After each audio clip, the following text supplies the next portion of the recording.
Nobody really talks about that awkward phase when you're a newly fresh postgrad. You've just graduated university and you're either employed or you're going to start work or you're going into your master's. It's just that weird transition phase. And it really confuses your identity. It's like, who am I? Who am I becoming? And what kind of adult am I going to be in this world?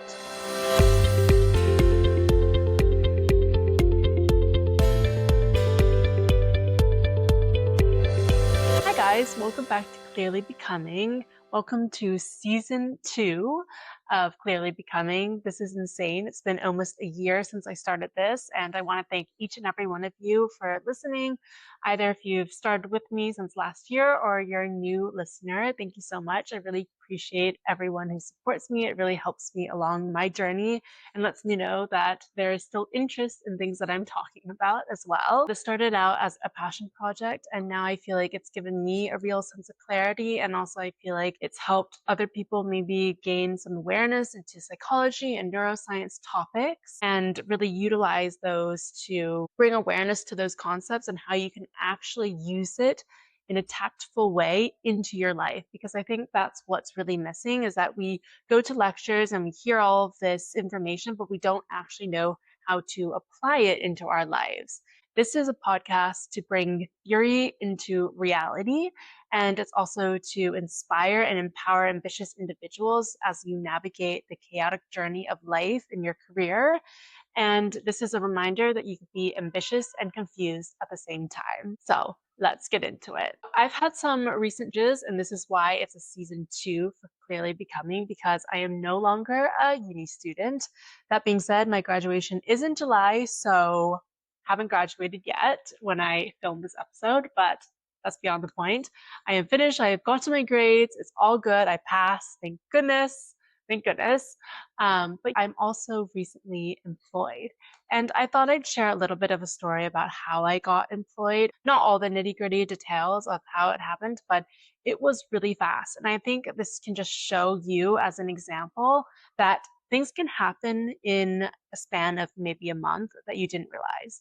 So this was back in April when I was so confused, so nervous, and I had no idea what was happening. I wasn't employed. I'd been applying to multiple jobs. I was being really careful and considerate in where I was applying to because I really wanted it to align with my values. And if you haven't seen the personal branding episode, definitely check that out because it teaches you all about how you can align your life to your values, which is really important. Yeah, I was just really confused about what was happening. And I had applied to things. I was actually going to a trip in Brazil in April. Side note, if you are an American citizen, you need to apply for a visa to go to Brazil. Yeah, that was my mistake. See, everyone makes mistakes. It's part of adulting, it's part of life. You just got to go through it. So I had finally gotten to Brazil. I had applied. I was like, okay, I have done everything I can. Now is the time to relax. This was like my pre-graduation trip because I knew that I wanted to work during the summer. And so I was like, this is the chance to just let loose, not really think about uni. I have done all that I can. I prepared so much. I have these 2 weeks, really 10 days, just to relax, do my thing, and I'll get back to uni and I'll get back to the job search once I'm done with it. And I think that's really necessary, and something that's not talked about enough is that you can be applying and you can be grinding all this time, and it can be really stressful and chaotic. And sometimes the most important thing that you can do is just step back and not worry about it. Let it go, detach from whatever outcome that you're needing to do, because if you're so caught up into it and obsessing over every single detail and what's going on, I think you can really lose that holistic journey of where you're headed and what you want to do because you're so pinpointed onto whatever outcome that you're searching for. And so that's why I think detaching is really important, because then you can gain that broader sense of what you actually want to do and is it aligned to you. And I know it sounds counterintuitive, especially those who really like to go, go, go, that type A personality. I totally understand, but sometimes detaching is the best thing and you can observe what happens. So I was in that point, and I actually had an interview right before I went to Brazil.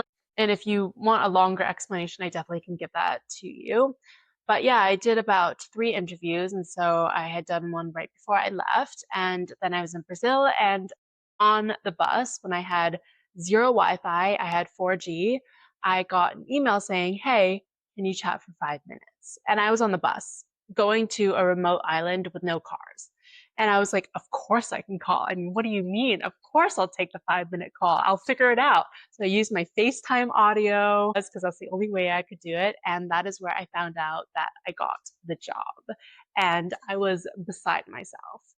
So they were like, "Do you want to start mid-May or June?" And I was like, "Oh my gosh, let's do June because one, I still need to finish my uni. I still have things due at the end of April, and I would need to move to a different city and find a flat, or in the US, they call it apartment." So I was like, "I'll take June." So right after that, I was like, "Oh my gosh, I need to find a place to live." So I went on this chaotic journey of trying to find a place. Luckily, I got the place. Don't worry, I am not homeless. As you can see in this new setup, this is my new background for all these podcasts. I'm in my bedroom. So it's the setup for now. So I hope you like it. This is season 2, a brand new environment. But yeah, so I got the job. And then it was that weird time between I moved cities in the span of maybe 2, 3 weeks. And I'm here and I started my job. I had 2 weeks to move in, furnish everything, get everything settled, get myself settled in a new environment, and then start work in the beginning of June. So it's been a crazy journey. And honestly, I feel like so much has happened just emotionally and cognitively from being a student in university and then now being recently employed. And these are just things that you are never taught. And I feel like this is what this podcast is really all about, is about showing learnings that happen that nobody prepares you for. It's like taxes. I don't think anybody prepared me for how to file a tax. And these are just other adulting things that I feel like are not taught and can be really stressful and daunting because there's no awareness around it. And so something that I really struggled with and also am dealing with still now is these identity confusion about who am I after being a student. And then also just the different shifts of systems and cognitive resources that I'm using as an employee that I didn't really have to use when I was a uni student.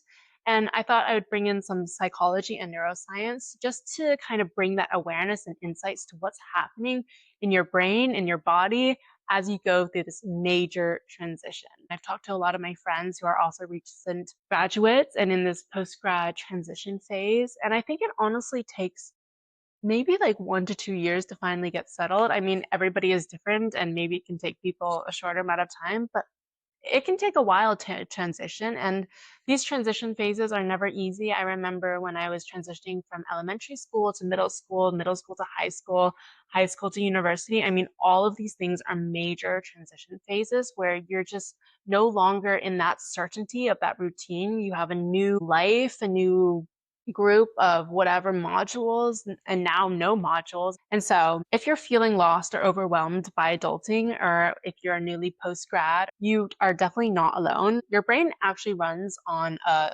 structure for stability. There's 3 aspects of your life that are most impacted by a transition that I'm going to be talking about. And number 1 is your nervous system. Number 2 is your reward system. And number 3 is your sense of self. And so let's get into the nervous system shift. So first, education is predictable. I mean, it's run on clear milestones, really fast feedback. I mean, kind of fast. I mean, mine took about 2 to 3 months to get back to me, or if I was lucky, I got feedback, but that's not the point. And also more autonomy over your work. You could structure it how you wanted, but you still had those concrete guidelines and the rubric for how you are meant to achieve that good grade. That's the first thing I would always look at when I did an assignment, as I looked at the rubric and saw, how can I get a first or an A plus, whatever you use. But in work, when you're employed, I noticed that it really runs more on ambiguity. And one of the main actually values in companies, most companies in my company, is how do you deal with ambiguity? And this is really different from those clear-cut milestones that you're used to in university. And you have to have all this sustained attention with no real stopping point. You don't have an exam at the finish line. You might have a project that you finish and that's your stopping point, but it's not as cut clear as it was in university.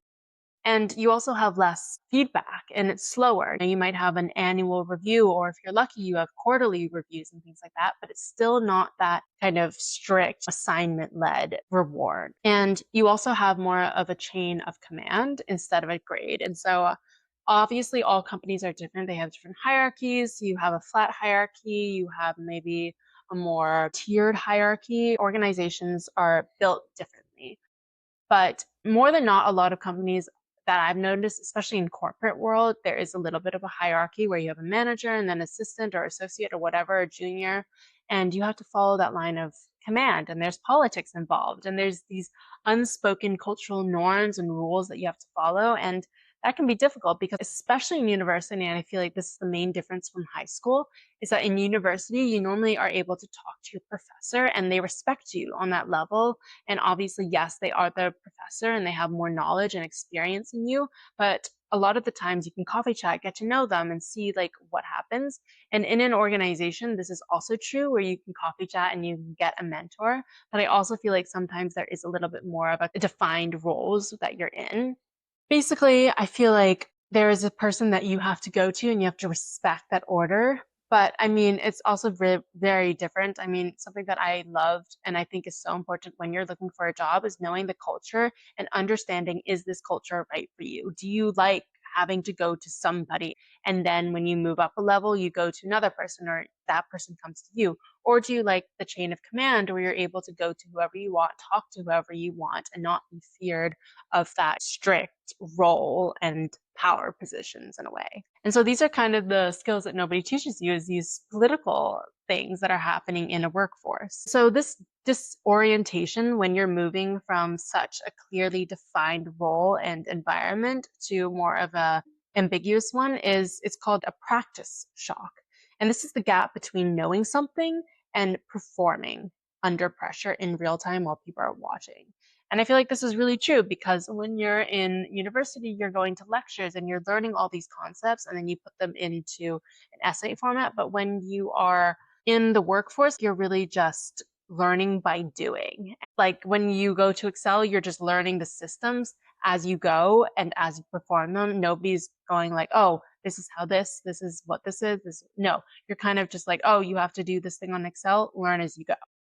And obviously, yes, there is a little bit of training and onboarding that happens, but it's very quick. It's not like 2-hour lectures that you're learning these things for like 2 weeks. It's like you got to know it by the end of the week. And obviously, you can ask questions and you can clarify things, but again, you're performing and learning at the same time, which is very different. And so I feel like this is why working a 9 to 5, I was like, why am I so drained of energy? Well, it's because you have to have such a sustained attention span for that duration. Whereas when you're in university, you can go to like 2-hour lectures, have a break, go to another lecture, or sometimes you don't even have to go to lectures, or it's recorded or whatever it is.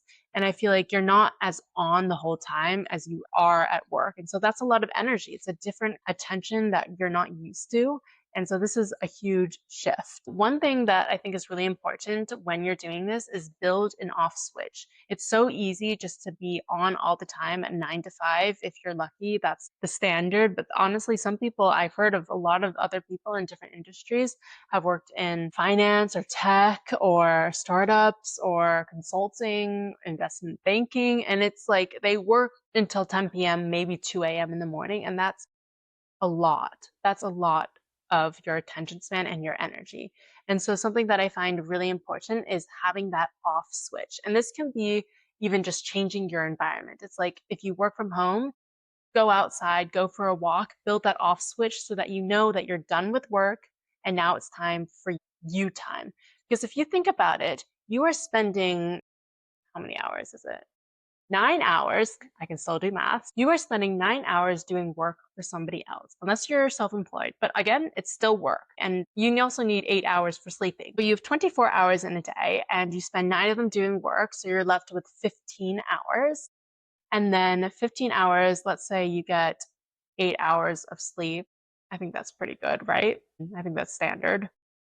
So now you have 7 hours left in your day. How are you going to use that time?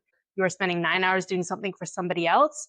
How are you going to spend that 7 hours for yourself, putting that energy back into you and feeding yourself? It's so important to prioritize yourself as well. And so, what I like to do is I love to go to the gym early in the morning. I think it helps me set my mentality. It helps me be more productive. It helps me really wake up. I always feel so much better after I do a workout. And so, I spend like maybe an hour in the gym, just 1 hour of those 7 hours that I could be doing. And then another hour getting ready and commuting to work. I'm very lucky that I have a 30-minute walk to work. Not everybody has that. So, very lucky. And then after work, I really like to also utilize my time to do something for me. Either it's taking a walk, reading a book, or working on my podcast. And my new thing of doing Substack, that is also something that I'm doing. How can I feed my brain and not just doom scroll? Because that's also where you lose energy. And so when you build that off switch of doing things for you, either going for a walk, reading a book, moving yourself from a different environment, whatever it might be, it really helps to switch off that attention of being on all the time at work. And I think it re energizes you. If you're doing something that energizes you and feeds the soul and feeds the brain, that's what's going to help you sustain yourself throughout this 9 to 5 energy and corporate lifestyle. And it also, when you do this transition, it's actually good for your nervous system because it's a reliable signal that this has come to an end. Also, you can change clothes. Easiest thing. That's why it's so important when you're working from home, I feel like, is to actually put on something that makes you feel like you're going to work, even if you aren't, even if you're just staying at home. Change out of those pajamas, change out of comfy clothes that you're wearing, workout clothes. No, change into something that you go to work in, because this again switches the nervous system and signals to yourself that you are working. I think it is so important. So that is a little tip. And then number 2 is the reward rewiring. This is a shift in your reward system and not your motivation. And so in uni, you've had those quick short-term rewards and more short cycles like exams, papers, grades within, a month or a week. And it's easier to see how you have progressed throughout the semester, term, and year.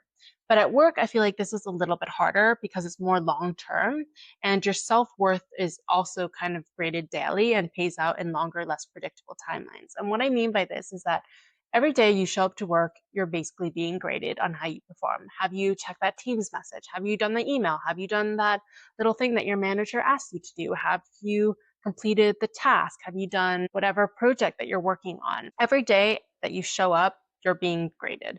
But you don't see the rewards until later, either in an annual compensation review or maybe a touch base with your manager, whatever it might be. Something that I really enjoy about where I work is that we do have weekly touch bases with our managers. So it's really helpful to see how you're going.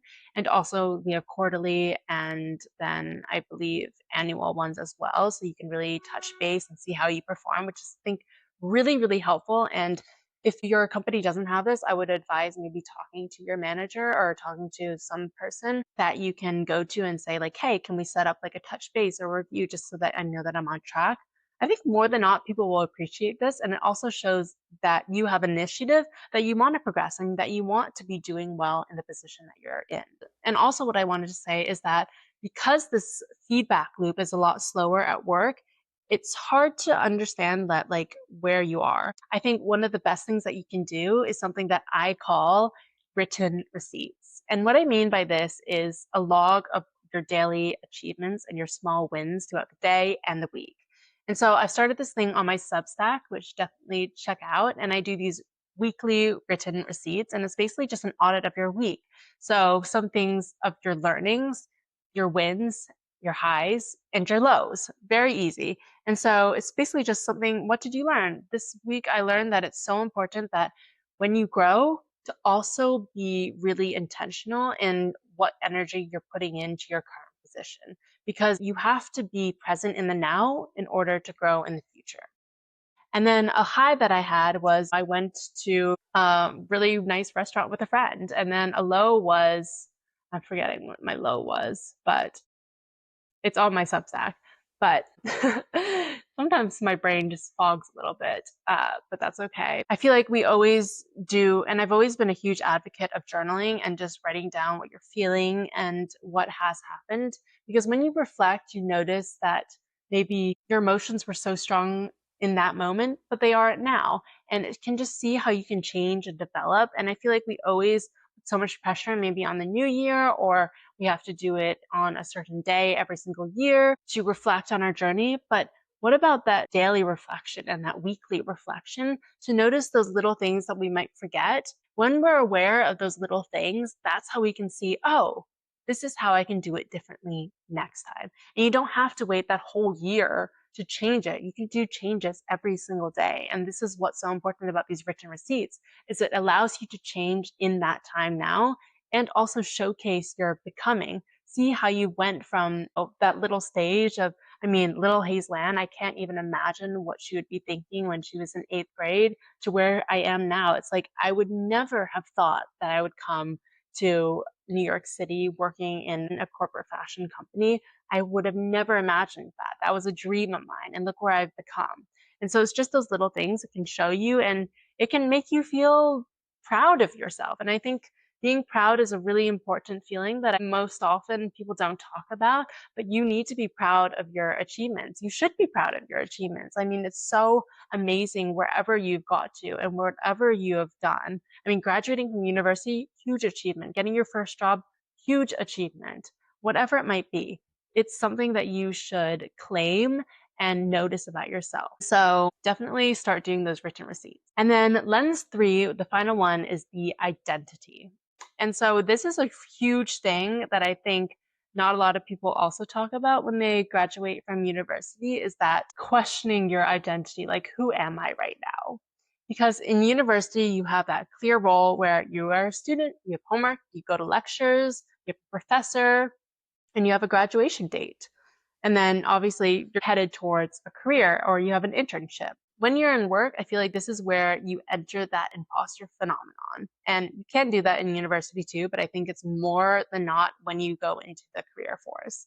And it's not about your competence, but it's about the lack of experience because you're just entering something that you've never done before. You have no feedback loop. Your brain has no clear feedback onto doing this experience. That ambiguity and that uncertainty is scary because, again, the brain likes that stability and that structure, and it only knows what it's experienced. And so this is why this imposter phenomenon happens. And so a psychologist, James Marcia, has this identity framework, has 2 factors. So one is exploration, searching, and then commitment, choosing. And this is what your identity is built on. And so the 4 things are foreclosure, diffusion, moratorium, and achievement. I'm going to talk more about the foreclosure, moratorium, and achievement. What a foreclosure is when you've committed to a path without ever really exploring the alternative. And this is so common. Maybe your parents or your counselors or your friends or you're looking at society have seen this path, this job is really important, like being a lawyer, being a doctor, being a consultant, going into finance. Those are the clear-cut paths. And you just commit to that path without even exploring, is that right to you? Is that aligned to your values? Or you have the moratorium where you are actively exploring without any commitment. And this can feel really unstable. And that is actually you building your identity.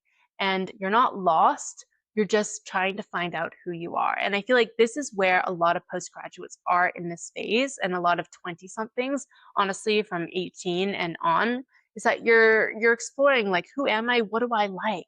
And that's that continual journey. And it can feel overwhelming, but it can also be so enjoyable and energizing because you're like this brand new puppy dog in the world, just trying to find out, like, what's new. It's like you see a different shade of green and you're like, oh my gosh, I've never seen this before.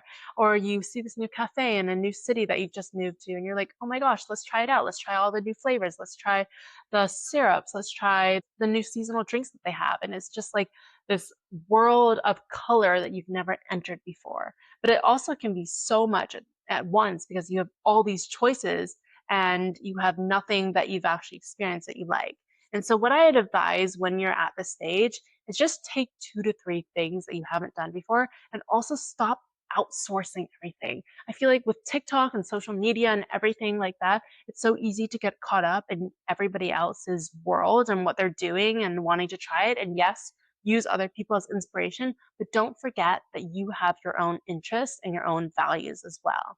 And so if you're feeling overwhelmed by exploring, I think the best thing that you can do is choose 2 things. Choose either, one tip that somebody learned in their career or one new restaurant, one new bar, and just try that. Don't continually start searching for the best option, Because honestly, the way you're going to find out if it's for you is actually by just going to that experience. And then the other one is achievement, which is where you have actively explored and now you can commit. So you know that something is right for you because you've tested it. And this is where internships are so important because you are exploring by doing that internship. I've heard from so many people that have done an internship that wasn't for them after they completed it. And it's because they explored it and they realized that it wasn't aligned to what they wanted to do. Or the other route, which I went down, is that I did an internship.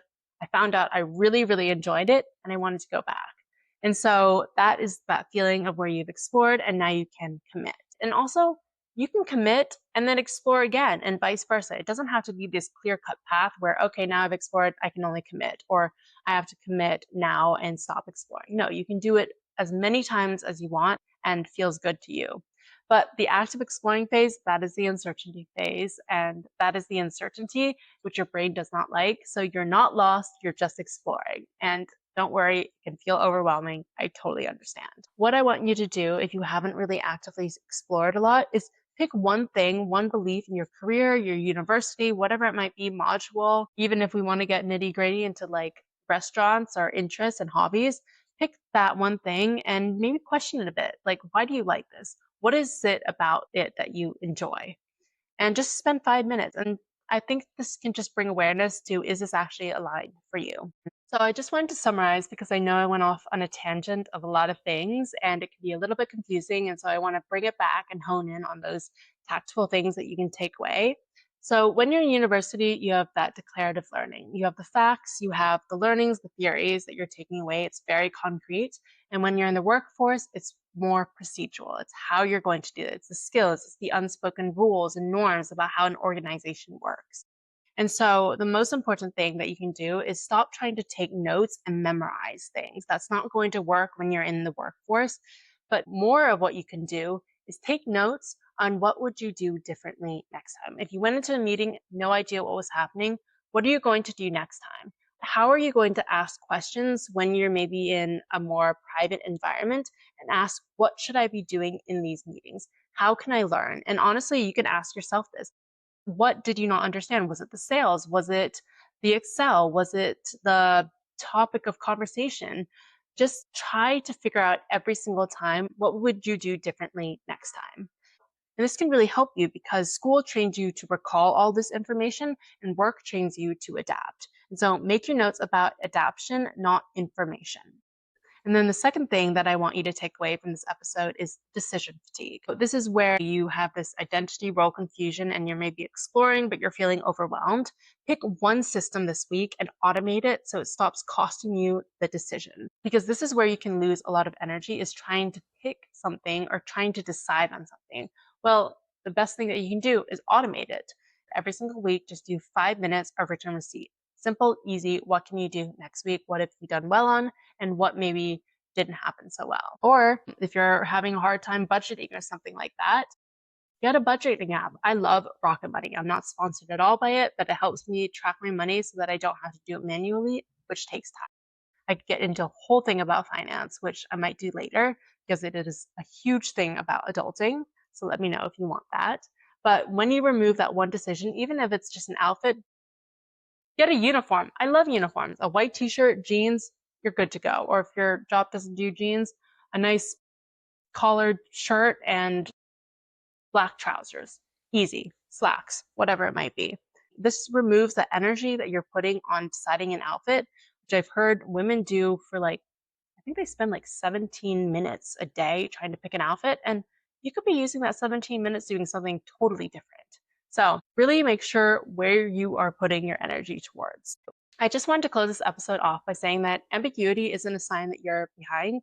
It's a sign that you're finding who you are and exploring what works for you. And so keep on doing it and really lean into that uncertainty. Remember, your brain will always try to tell you to go to that secure, stable environment, which again is built on something that you've already done and experienced in that comfort zone. Try to step away from that and go into the unknown. I know it's scary, but I assure you this is where growth lies. Growth lies in the unknown and the uncertainty. I really hope this episode give you some awareness on why you're feeling this discomfort when you're transitioning. It is a huge transition, and I am definitely there with you. I can feel it every single day, and I'm getting more and more assured on what I am and who I am as I go throughout it. But it is a huge transition, and I commend each and every one of you who has just graduated and sorting out your time right now. And whether you are employed or you're not, or you're going into your master's, don't worry. Like, your life and your path is yours and yours alone. And I guarantee it will all work out. And you'll look back in hindsight and you'll be like,